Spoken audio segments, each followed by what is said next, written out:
slight delay in starting. Thank you for your patience. So, good evening, everyone. Firstly, thank you very much to the Nehru Center, Deputy Director, for hosting this event this evening.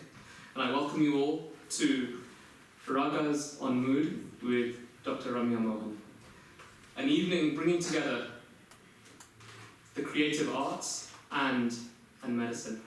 And as is tradition in Indian culture, we begin with a short invocation to Lord Ganeshji, and I welcome on stage Dr. Ramya Mohan and her band to offer this invocation before we get into the rest of the evening.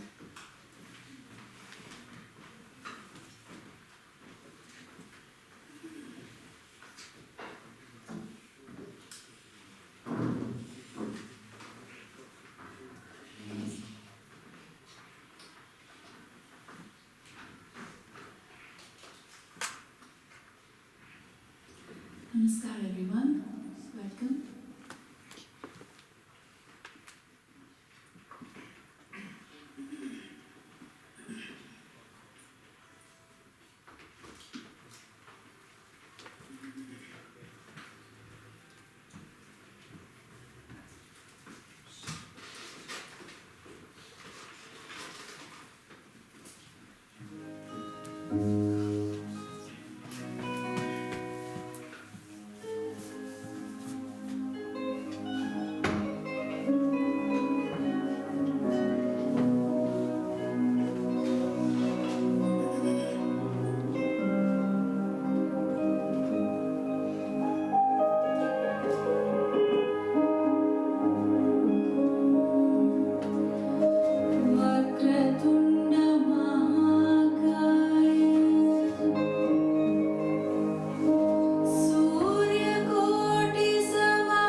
So, ladies and gentlemen, we are extremely privileged to have amongst us some very distinguished guests here tonight. And I'd like to invite them to join us on stage. The Baroness Hollins of Wimbledon, please. Srimati Vibha Mahediratta, Deputy Director. I rather enjoy it from here, please. I would much love to enjoy it from here. Okay. Ashanti Omkar and Dr. M. Nandakumar, please come on stage.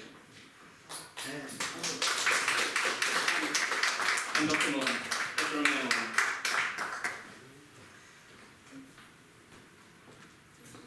He's coming.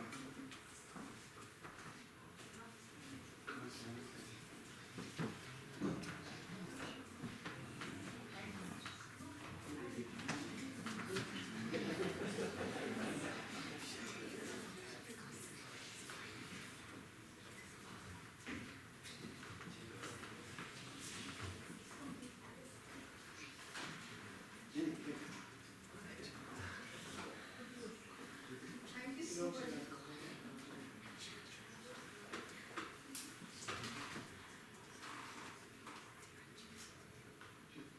So, as I was saying, we're indeed very fortunate to have some very distinguished guests here with us tonight. Firstly, we have the Baroness Hollins of Wimbledon.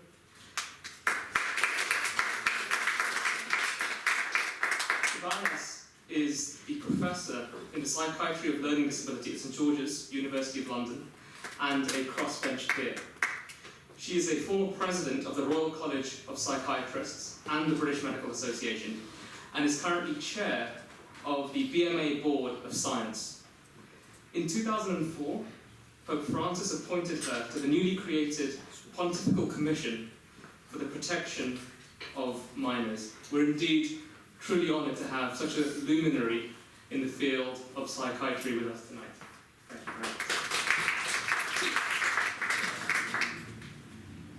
much. Srimati Vibha Mahediratta, the Deputy Director of the Nehru Centre, is an arts graduate, and she has an extensive knowledge of the culture of India. And over the last 29 years of support, she has continued to support this through her work with the ICCR. Deputy Director, Srimati Vibhaji, thank you very much for hosting this. For those of you who are familiar with the South Asian cultural scene here in the UK, the name and sound of the voice of Ashanti Omkar should be very familiar. Ashanti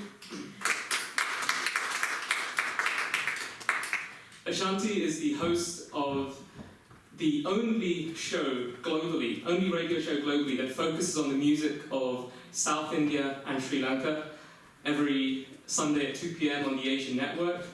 And she is a well-respected journalist and supporter of the arts, and specifically the Indian arts. So Ashanti, thank you for being here tonight. And Dr. Nandakumar of the Bhavan, the home of Indian arts here in the UK. As the Executive Director of the Bhavan, he has been prominent in ensuring that the cultural art forms of the Indian subcontinent continue to thrive here in the UK and are an integral part of the UK's rich and diverse cultural heritage. So, Dr. Nandakumar, thank you for being here today. And ladies and gentlemen, tonight's event, the concept around it, the music, the science, it's all the work of Dr. Ramya Mohan. Dr. Ramya Mohan is a consultant psychiatrist, artist, musician, and writer who is bringing together her multitude of passions through projects via iManas London. iManas London is an organisation through which she explores innovative ways of harnessing the mind's potential through the balanced fusion of 5 powerful worlds: neuroscience and medicine, language and education, performing arts, visual arts, and culture. Last year at this venue, we launched the Creative Arts for the Processing of Emotions CD, and later today we'll be launching the Cape Youth CD. More on that later. Now, I kindly request all of our panelists to light the lamp to signify that today's evening has opened. Then I'm going to ask them to each of them speak very briefly on the importance of creativity, whether it's creativity in the arts or creativity in the sciences, just to set the tone for the rest of the evening. And ladies and gentlemen, after the musical part of today, there is Daisy Blitz are hosting a Q&A session with Dr. Ramya, Mohan and the panelists, so please ensure you stick around for that. So I'd like to ask our very honourable guests to light the lamp.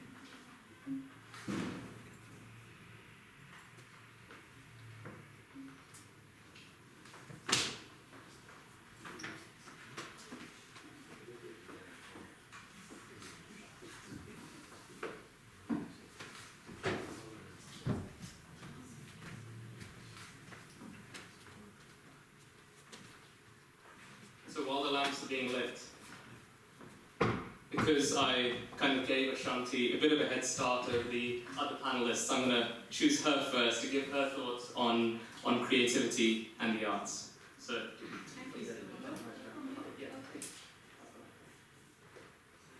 Excellent. Well, thank you so much, Raagas. That was a big build-up.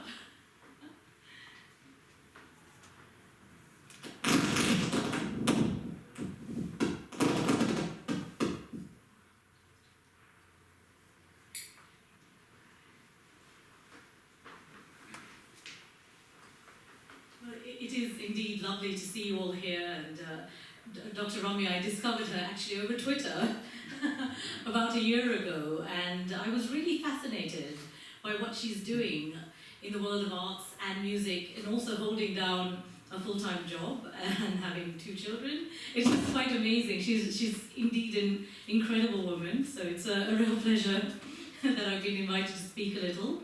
I think it's really important for us to be propagating the arts in this way, and Ramya has seemed to have found her outlets, her catharsis in music as well as in creating art, and those paintings downstairs were absolutely stunning.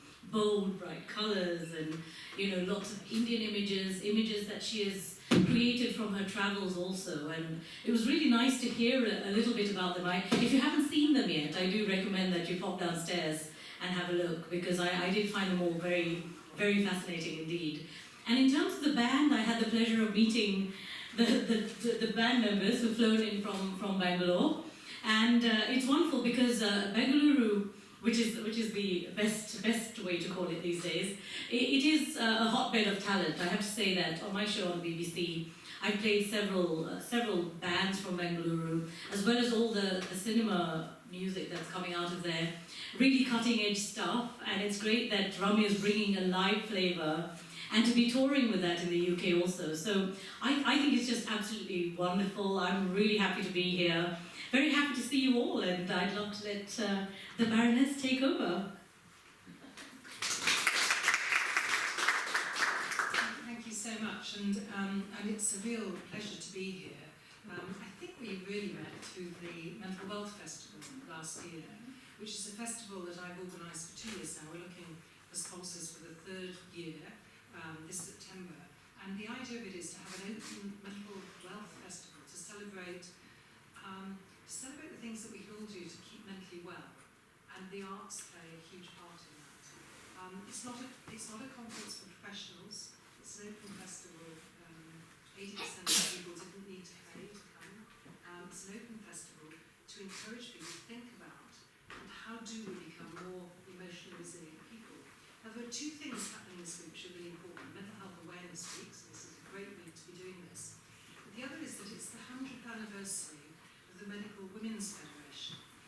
was actually 100 years ago this year that Elizabeth Garrett Anderson died, who was the first woman doctor to qualify in the United Kingdom. And she actually did quite a lot to encourage women doctors to be allowed to qualify in other countries as well. So that's kind of quite special. I have been to India a few times, but my very first time was when I was a medical student, and I had an elective placement in Delhi, in the Women's Medical College there, which was really important for me. And then one of my daughters, my eldest daughter, went to work in Tamil Nadu when she was a student, and we visited her. But it was when I was there that I discovered that some art that I'm involved in actually was very useful in India. So I thought I'd like to tell you a little story about how that came about. So I'm really interested. I'm a psychiatrist. I work with people with learning disabilities, people with autism, and I'm really interested in the way in which, for some people find pictures easier to understand than words. I call it visual literacy. Actually, I think that sometimes pictures, music, dance, drama, get to places that words can't. And we all need to somehow connect with that inner part of ourselves, which we sometimes want to hide from, because it's a place where some of the hurt, the loss, the disappointments of life need to kind of sort themselves out. And so for people who can't read, who find it difficult to understand words, what you do, and I had the experience when I was first working as a consultant psychiatrist, working in a long-stay hospital for people, many of whom had no speech at all. And my first referral as a psychiatrist was to see a man who, it turned out, his father had died. And I created a book called When Dad Died, a book in pictures, which would explain to him what happens when somebody dies, because there was no other way to tell him, and nobody had thought that he could learn or understand that his father had died, and yet he was grieving. Well, a little while after that, I created two books there, When Dad Died and When Mum Died. They're both still in print. But a little while after, I was visiting my daughter in India, and I went to visit just outside Chennai, a community where people with learning disabilities were living. And when I arrived, the staff wanted to pick my brains, they wanted to ask my advice, and they said, "Please, can you help us? This man, he has Down syndrome. His mother died. And he's really upset, we don't know what to do." And I said, "Don't worry, I've got a book in my bag, I'll read a story to him." And they said, "Yeah, but you don't speak Hindi, and he doesn't speak English." I said, "Let's give it a go." And I sat down and I read the book to him. Or rather, he read it to me. And he spoke in Hindi and I spoke in English, and he pointed at the pictures, and he cried in the places where people usually cry, and at the end, he picked up the book and held it to himself and looked at me, which basically said, "Can I keep it?" As nicely as you can. We didn't communicate through words. We communicated through empathy, through the pictures, through art. And I'm going to tell you one more story about a book. There are now 50 books, but this book I think you would enjoy, because it's called The Drama Group.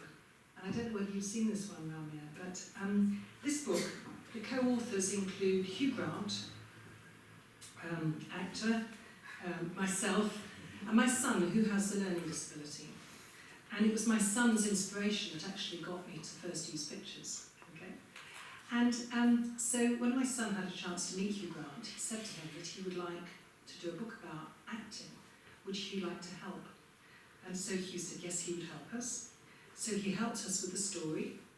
And then when the story had been made, now these are books which have 30, 40 pictures, but they have no words. Okay? No words at all.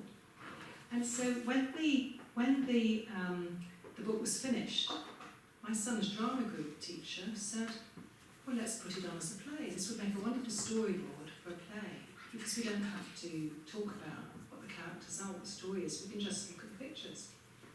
And Hugh said, "Can I have a part?"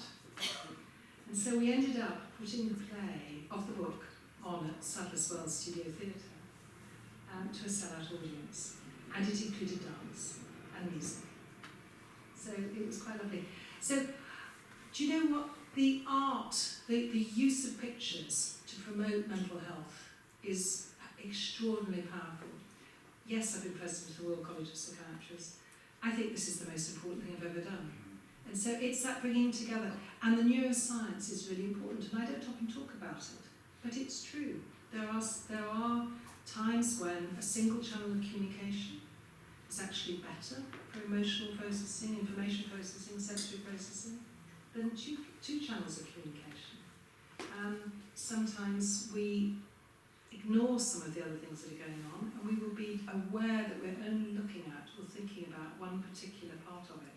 So when I'm listening to music, I often don't listen to the lyrics, because for me, I used to be musical. For me, it's the music that really touches me. Sometimes the words are really important, but sometimes it's just the music. Okay? So I just want to congratulate you, and and the future of medicine is in the hands of Ramya and people like you. Thank you so much, for an amazing expression of your feelings towards creativity and their importance. Do you want to invite you?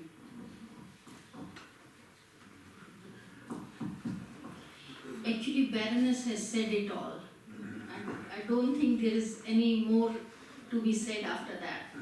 So, but yes, culture, music, dance, art, painting, everything plays a very big role in our lives. And not only us, the healthy people, the physically challenged, disabled, or autistic children, they all really enjoy it. And they come to a different level after listening to especially music, because music has no words. It is just enjoyed, whether you are singing in Bengali, Punjabi, or in any other language of the world. So I think that is the most important thing. And I'm happy that the medical fraternity has come forward, and who else, Ramya could do it, because she is a psychiatrist herself. So she knows how to use the tool to the best. And I congratulate her and wish her all the best. Thank you.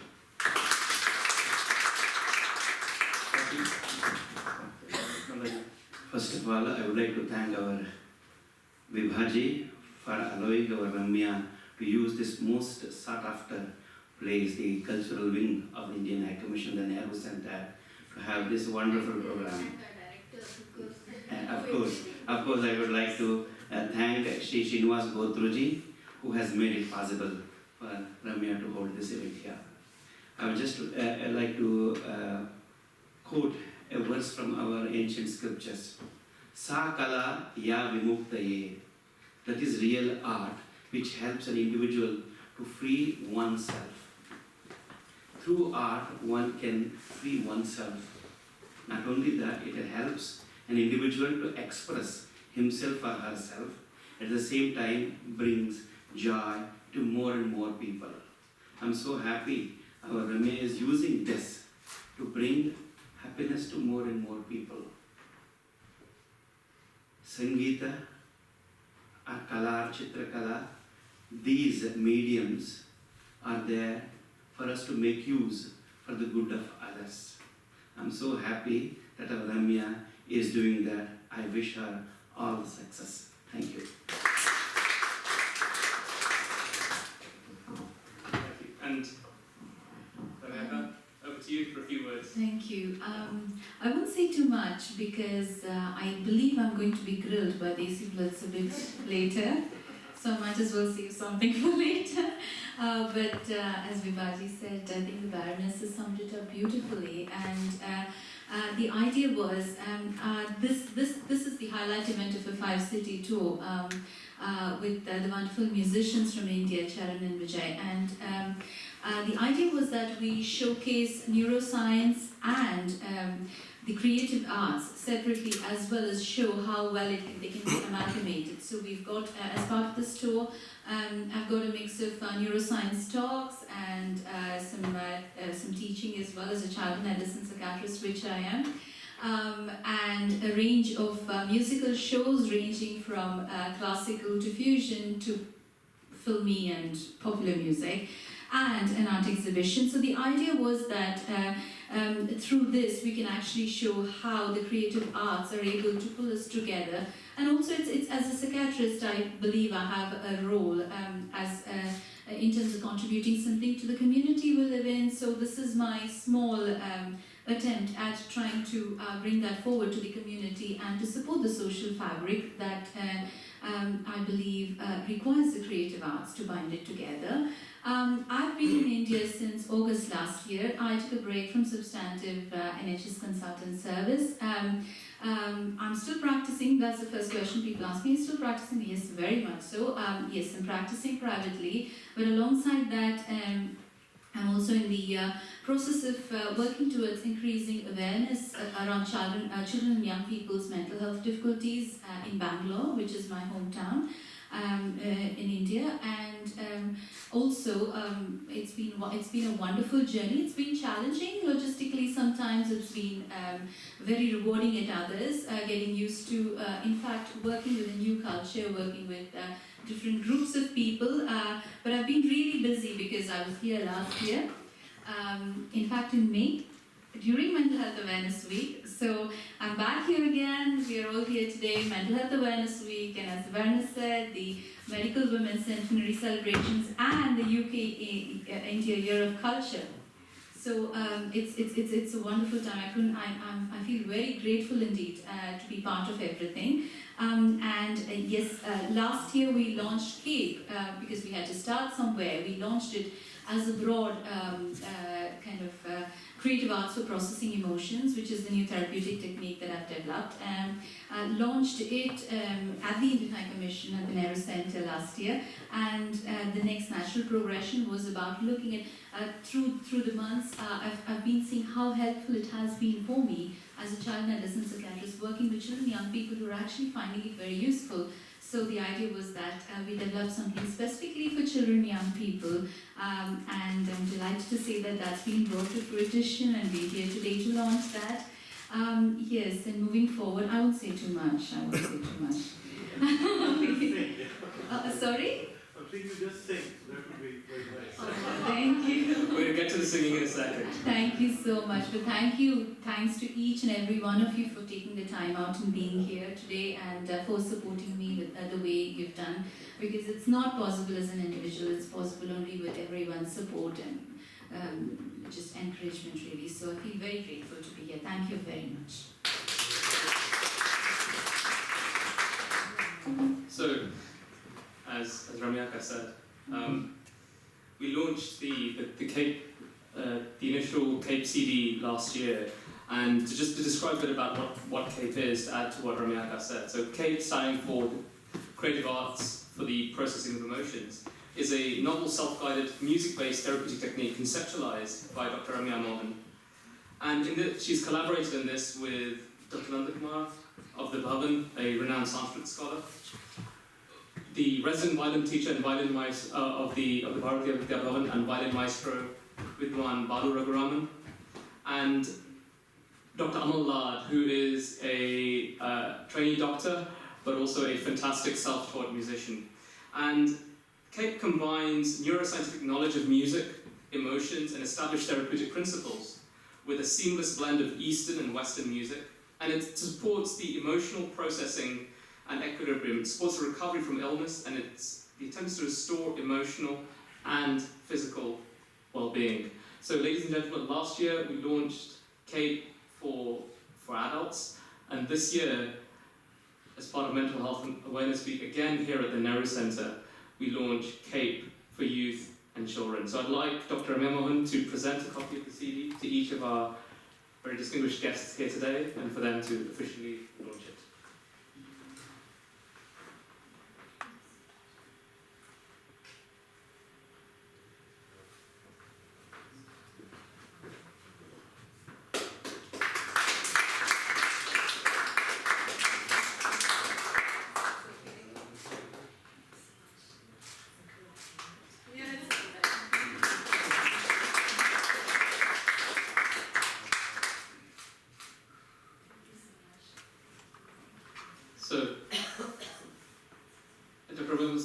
gifts for the panelists.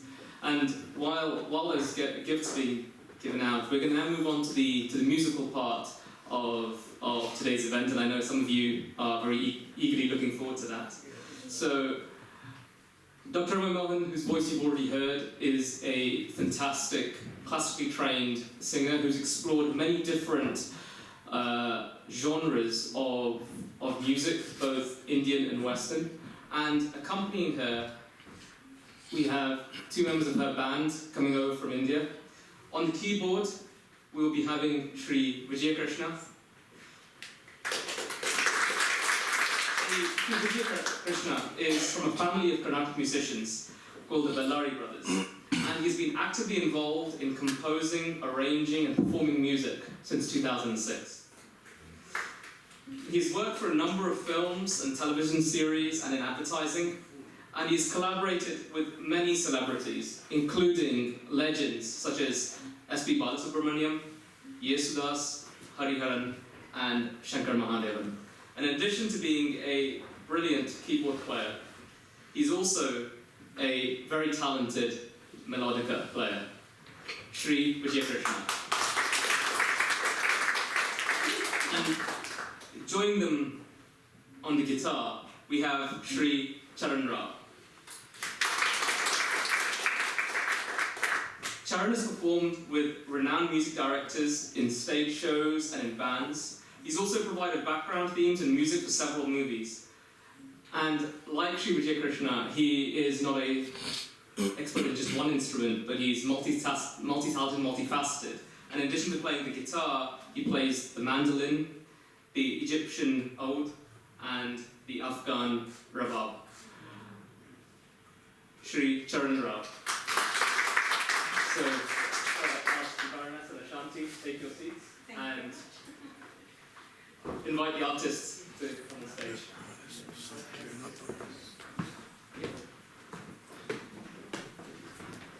Also to add a couple of words about the artists who've been part of the Cape Youth album, who've not been here it's not been possible for them to be here today.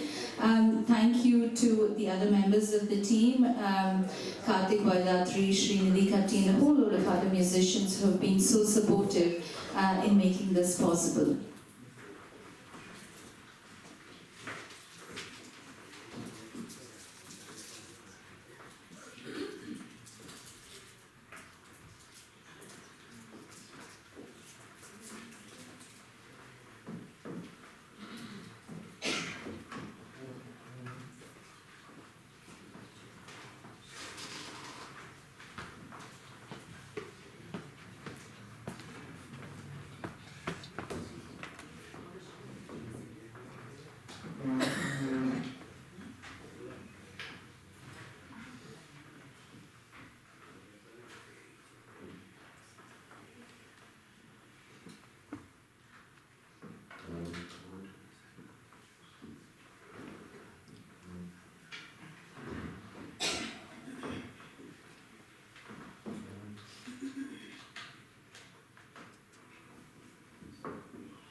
We thought we'll bring some old Hindi classics to this wonderful ambient audience today.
An eternal classic, made immortal by Jamjit Singh Ji. Hope I can do some justice to it.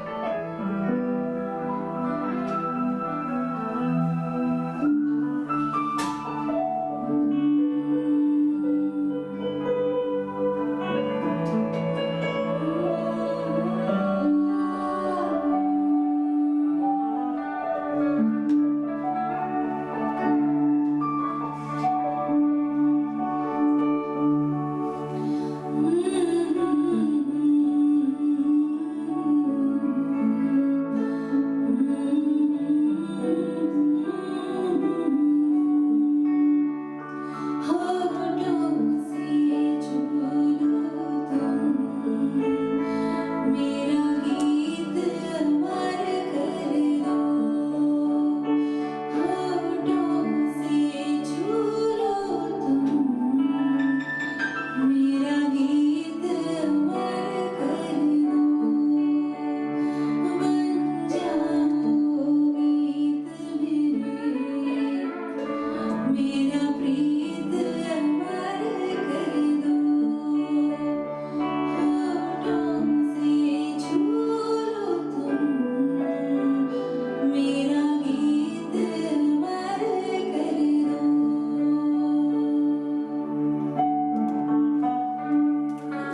jazz and blues.